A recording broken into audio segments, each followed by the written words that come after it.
There are four different categories that are the main components of what we eat. These groups are lipids, carbohydrates, nucleic acids, and proteins. Lipids are any biomolecule in our body that repels water, including fats, steroids, and phospholipids. You can get lipids by eating things such as egg yolks and avocado, or anything that is considered fatty or oily. The main subgroup of lipids have three different monomers: glycerol, saturated fatty acids, and unsaturated fatty acids. Protein.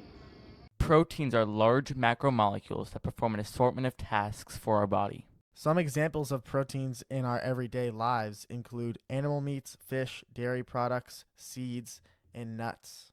Proteins are made up of 20 different amino acids. An example of proteins within our body is hemoglobin and insulin. Hemoglobin is a protein that transports oxygen through our bloodstream with red blood cells. However, insulin is found in the pancreas. Its purpose is to monitor glucose levels in the body. If you eat the right amount of protein before you work out, it can help build muscle. But if you eat too much protein for an extended period of time, then you're prone to conditions such as cardiovascular disease and blood vessel disorders. Carbohydrates. Carbohydrates provide energy for the cells through compounds named sugars. You can get these sugars through starchy foods like bread, wheat, or oats, or sugar in general. Carb monomers are called monosaccharides and vary depending on the amount of carbon they have.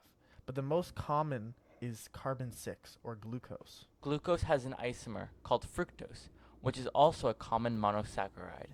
These two can covalently bond to form a sucrose, a disaccharide found in honey. Starch is a polysaccharide found in bread. It has a long chain of glucose molecules and is used to store energy for cells. Nucleic acids are a complex organic substance present in living cells. Every single piece of food that you put in your body is a nucleic acid because it was once living.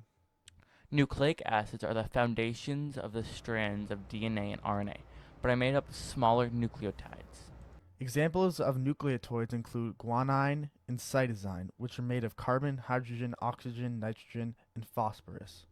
In DNA, two matching nucleotides, A and T, or G and C, bond with hydrogen bonds to keep the two strands together. In this model, we will need the following elements. The red gummy bear is for hydrogen. The green gummy bear is for carbon. The orange gummy bear is for nitrogen. So the white gummy bear is for oxygen. First, we're going to use some video magic and create two amino acids, serine and threonine, which are a small part of the protein insulin. Boom, after 25 minutes of pure torture, we've created both of the molecules.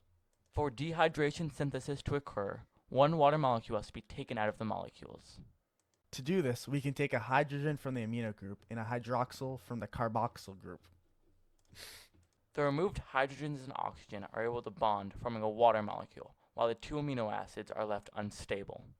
This leads to the two amino acids bonding together, which will eventually lead to the formation of a protein. This process occurs during protein synthesis, when an RNA strand is being read by a ribosome, and amino acids are strung together to create a new protein. Now you know many facts about the four biomolecule groups and dehydration synthesis.